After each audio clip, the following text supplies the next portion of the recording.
What's good, y'all? It's your boy. We're back with another banger on the channel. If y'all don't know who I am, I'm Torian. I'm an entertainment channel on YouTube. You can catch me making reaction videos, gaming videos, vlogs, haircut tutorials. I'm a really versatile channel when it comes to this type of platform, man. Y'all know that with your boy, man. I'm a really versatile channel. All my socials gonna be at the bottom of the screen. Also in the description as well if y'all wanna go look into my social media and check out what your boy posts up there, you know. I don't really post up there personally, but y'all can go check it out. You know, y'all might like my pictures or something. I don't know. I only have like one picture. Don't forget to subscribe, turn your post notification button to know every time when your boy upload. If y'all already know it's your boy, I post Monday, Wednesday, and Friday. I post 3 times a week, man. So there's plenty of new content coming out back to back to back to back news. Y'all have a lot of content to catch up with if y'all are new to the channel. Don't forget to leave a like on today's video if you enjoyed the video today. Also, don't forget to leave a comment on what you think about the video. Today though, we got a little reaction video for y'all. We're gonna be reacting to a collection of horrible fates, number 8. I didn't even know it was 8 versions of this video.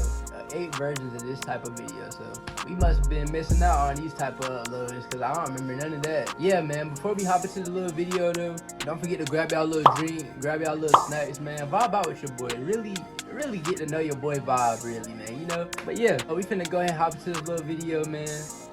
Let's go. Hello everyone, welcome to Scary Interesting, and welcome to another collection of horrible fates. The stories you're about to hear are strange and disturbing, even for this series. So as always, viewer discretion is advised.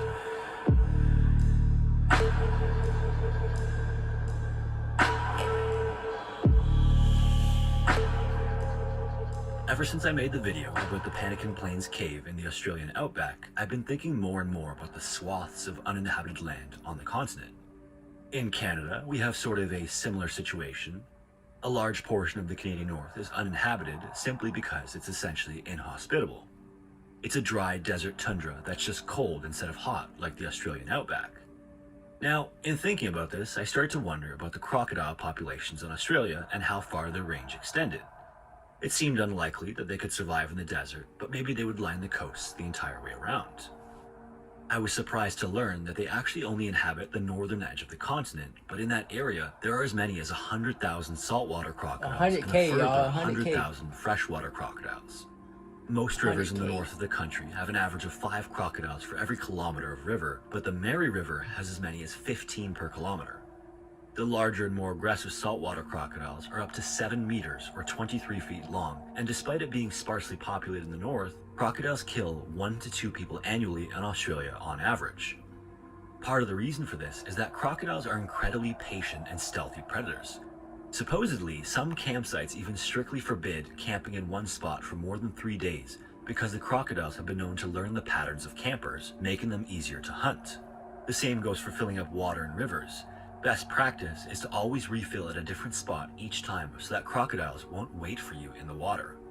Several years ago, a man named Charlie was living solo in the Australian outback on a property that he had spent building over the course of a decade. This property was his own perfect hideaway on the water. It was in a beautiful little bay, and it was completely isolated from the outside world. It was so isolated, in fact, that he had to have a buddy come and pick him up every 4 or 5 months that he could go into the city to get supplies. Before one of these supply runs, Charlie called his buddy and asked him if he could bring him a gun or a crossbow or some sort of weapon because there was a massive crocodile that was stalking him every day. Every time he went fishing, the crocodile was there. Anytime he was even within 20 meters of the water, day or night, he could see the glimmering yellow eyes of the crocodile. So a couple of months go by, and Charlie arranges for his buddy to come in so that the two of them could do a supply run like usual. On the day that they arranged, his buddy pulled in just like he did every time, but Charlie didn't come out to meet him. So his buddy went looking for Charlie all over his property, but he couldn't find him anywhere. Eventually, he walked back down to the water and found an open beer, half finished, a knife, a fishing pole, and a fishnet still in the water. It looked as though Charlie had just been there doing some fishing. But from that day onward, no one ever saw Charlie again. It seems as though Charlie's fears may have been justified. Man. Throughout history, the amount of political power given to the Emperor of Japan has varied from a ceremonial symbolic role to that of an actual imperial ruler. For almost 800 years, other political figures were the de facto rulers until 1867, when there was a restoration of power to the emperor, giving him significant political power once again. This would continue for another 3 generations of emperors until 2 years following World War II, when Emperor Showa was pressured into renouncing his divinity and returning the emperor to a ceremonial status once again. He would rule all the way from 1926 to January 1989, when he passed away due to complications from cancer, which was the longest in Japanese history. And he's likely to be the last Japanese emperor to hold significant political power as he did. A state funeral was held for him on Friday, February 24th, 1989, following his death, and workers across the country were given the day off to commemorate his reign. This included a 23-year-old schoolteacher who taught in the village of Miyakoji near Fukushima. In this small mountain village, the schoolteacher lived in a dorm during the week when she was teaching, and returned home on holidays and long weekends when she wasn't. Following the long weekend, she returned to school and went about her business as usual, and then on the evening of Tuesday the 28th at around 5 p.m., the teacher finished up her work in the classroom and briskly walked through the winter cold back to her dorm. After arriving back at her dorm, she went to use the washroom, which was just a single room attached to her room. Now, although not common in the West, squat toilets are still prevalent worldwide, especially in rural areas and non-developed countries. These typically have an opening that you squat over with a septic tank underneath. Then there's another opening on the other side of the tank, leading outside that's accessible to be pumped out regularly, just like a normal septic tank. The toilet attached to her dorm happened to be one of these squatting toilets, and when she went to use it this time, she happened to look down and saw a shoe at the bottom of the tank. This immediately freaked her out because she was the only one to have access to that washroom, so she went outside to check the pipe leading out of the tank. When she opened the lid, she screamed and ran off to call someone for help because there was a leg visible in the human waste in the septic tank. One of her colleagues called the police, and police quickly identified that it was a man who was either deceased or unconscious. Looking into the pipe, they could see that he was lying on his back, his knees were up by his chest, he was shirtless, and he was hugging his neatly folded shirt. He was also barefoot, but only one of his shoes was found inside the tank. It was resting up against his head, almost directly underneath the opening of the toilet portion of the tank. This meant that his line of sight was almost directly underneath the toilet opening. If all of this wasn't already weird enough, police couldn't get him out without breaking the toilet because the opening leading in from the washroom was just 8 inches across, while the opening leading out was just a round pipe that measured 14 inches across. Firefighters had to be called to excavate the pipe from the ground, and then it even had to be cut open from there. After they finally got him out, it was clear that the man was dead and the body was almost frozen solid. The body then had to be washed thoroughly of waste twice before an autopsy could be performed. Hopefully, this might give them some answers for what had happened to him. Except, the autopsy revealed that there were essentially no signs of injury other than a few small scratches. His cause of death was determined to be hypothermia, and he had been dead since approximately February 26th, which was on Sunday. The man was also identified as a 26-year-old local man who oversaw safety at the Fukushima nuclear plant. In the town, this man was well respected, he emceed at weddings, he worked in youth programs, none of it made any sense. The last person to have seen him was his father on Friday, when the man told his father that he was going to run some errands, and then he just never came back. Given his status in the town and the weird circumstances under which he died, people were outraged when the police ruled that the man was trying to peep on the schoolteacher and had accidentally died of hypothermia in the process. The man's father even went as far as to try to reenact a person squeezing through the 14-inch wide septic pipe, but he found that it was impossible. At the time, according to the Ministry of Economy, Trade and Industry, Japanese men of his age had an average shoulder width of around 16 inches across, so the pipe was 2 inches narrower than the average shoulder width.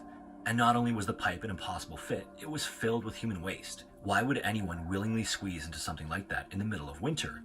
There were 8 inches of snow on the ground, and the man was found shirtless and barefoot. But, as it turns out, the teacher and the man were actually well acquainted. The man was a good friend of her boyfriend, and so he had gotten to know the teacher as a result. Not only that, but the teacher had recently been harassed by phone calls. The man had even helped the couple set up a recording device so that they could bring evidence to the police. He even went as far as to give a statement to police to help in any way he could. He also would have known her schedule as a result of their friendship. People have speculated that it may have simply been a case of the man trying to peep on the teacher, and it accidentally resulted in his death. His car was found on scene, and the key was in the ignition with no other signs of foul play. Although the pipe was small, the man may have been able to force himself in by squishing his shoulders together. This is reinforced by the fact that he had no other damage to his body, which would have been the case if someone forcefully jammed him in. It also would have been impossible for someone to have entered after him and contorted his body into the position that was found because of how small the septic tank was. So, the leading theory is that despite however respectable the man may have seemed, he had actually tried to peep on the schoolteacher, but then by either falling asleep accidentally or going to sleep intentionally, just never woke up due to the temperature inside of the septic tank. That's crazy, bro. The earliest European travel to the African continent started in the early 1400s, and expeditions would continue for centuries for various reasons. Many of the expeditions were colonial in nature, attempting to acquire new land for Europe from the already established people. Many were resource-oriented, taking advantage of the vast potential of the second largest continent on Earth, and some were ostensibly innocuous, looking to explore some of the most remote and isolated areas on Earth. One of the last major expeditions to the African continent was the Emin Pasha Relief Expedition that sought to bring aid to Governor Emin Pasha after a revolt had pushed him and his forces to Wadalai near Lake Albert, which is modern-day northern Uganda. The expedition would have some additional secondary goals to bring back significant amounts of ivory and to make a route through what was then called the darkest parts of Africa, which was a reference to some of the most challenging and unknown areas of the forests of the Democratic Republic of Congo. Starting in late 1886, the plan was to sail to Cairo, Egypt, then to Zanzibar off the coast of Tanzania to hire porters. Then they would sail around the Cape of South Africa, up the west coast to the mouth of the Congo River. The Congo River would then take them all the way to the continent's interior, just short of their destination. This ambitious expedition was going to be the largest and best equipped of any previously undertaken. They used a 28-foot steel boat named the Advance that could be divided into 12 sections and carried over land when they needed to make land crossings. They brought the latest and greatest Maxim guns to minimize any trouble that they would have with the natives. And the expedition lead, Henry Morton Stanley, along with hand-picking officers based on their skill and experience, had already pioneered the first European trans-African crossing in 1876. One of the officers he chose was James Sligo Jameson, grandson of the founder of Jameson Whiskey, who was a big game hunter, artist, and traveler who had already traveled to some parts of Africa before. Most of the European company arrived in Zanzibar on February 22, 1887, and spent 3 days loading supplies. Then they spent the next month sailing around the continent and finally arrived in Banana at the mouth of the Congo on March 18th. Steamers ferried tons of equipment up the largest sections of the Congo, and the first leg of the trip was fairly uneventful. This would continue for about a month until the more difficult sections and the infamous Ituri Forest. Now, to expand on the phrase the darkest parts of Africa, this was meant in both a literal and metaphorical sense. After the Amazon rainforest, the Congo Basin in Central Africa is the largest area of rainforest anywhere on Earth, and the Ituri Forest is so dense and the trees are so tall and thick that light hardly reaches the forest floor. This means that not only is it literally dark in the daytime, travel is incredibly difficult through that area, and it just wasn't well understood or mapped by outside observers until relatively recently. In addition to all of that, the people who are indigenous to these areas have lived there since the dawn of humanity.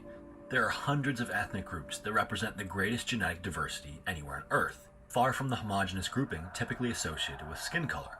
All of these diverse groups have their own distinct language and culture, and on May 11, 1888, James Jameson came into contact with one of these native groups.